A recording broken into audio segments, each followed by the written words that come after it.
Georgia's Prime Minister Bidzina Ivanishvili set out his to-do list in a speech last month.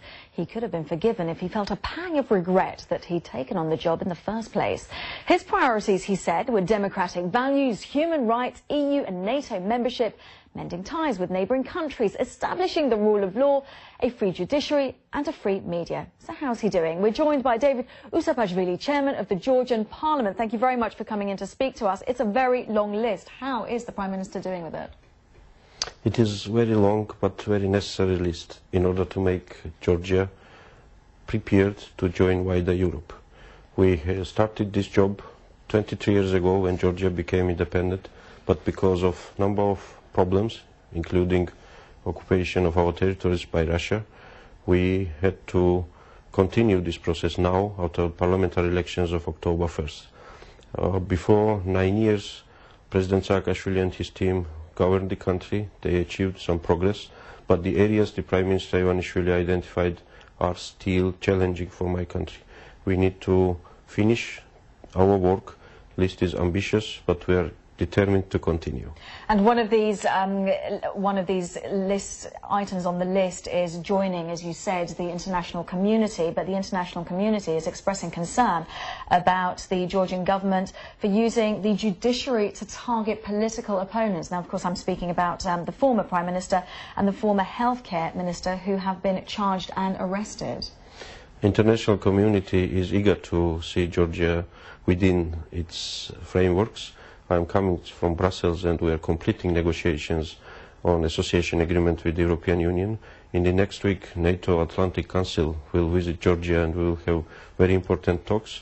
But also there are questions about some issues, including arrests of high-level former government officials. The truth is that for 9 years, Mr. Saakashvili and his small cycle of friends were governing country with such a style that it inherited a lot of problems to the new government. We have thousands of complaints of citizens who were deprived their private property, who were jailed without proper grounds, who were tortured in the prisons, who have many problems. I don't know who is guilty. This is the job of the prosecutors and judges to find out who exactly was doing that, who exactly was orchestrating these systemic problems we saw during many years. But on the other hand, no job is a guarantee for impunity. I am serving now as the Speaker of the Parliament of Georgia. Some day will come and somebody else will be at the power. That doesn't mean that if I have done something wrong now, will grant me immunity. Therefore, we are ready for answers on such questions.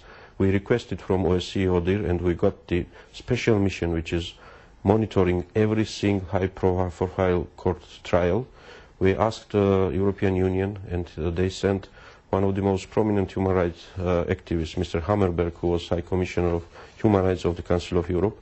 He spends a lot of time in Georgia. He has all the access to all the information and he is reporting back to the Brussels. Therefore, we are urging everybody who is concerned about the state of affairs in Georgia, about democracy in Georgia, come to Georgia. We will give you all the access to all the information and make your own judgment. Okay, but in terms of perception, there is concern that, as the United States and NATO underline, that even a perception of politically motivated arrests mean that Georgia won't be able to enter NATO or the rest of, or be appreciated by the rest of the international community. And there is that question mark that even Mr. Saakashvili could face arrest.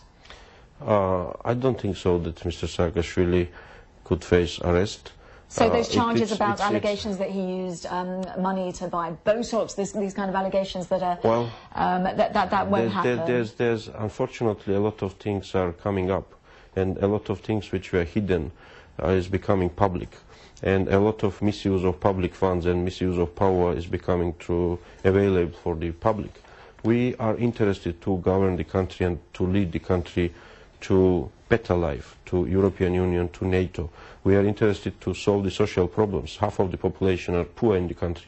So it's not our intention to serve as prosecutors of the old government, but at the same time, we are in charge of the country and we need to restore justice. Okay, well, Mr. Usufashvili from the Georgian Parliament, thank you very much for sharing your thoughts with us here today. Now, tributes have been paid to the American actor James Gandolfini, who's died in Italy at the age of 51. He was best known for his starring role in the TV drama The Sopranos, while David Chase, who created the show, called him a genius and one of the greatest actors of this or any time. Our entertainment correspondent Lisa Mazimba reports.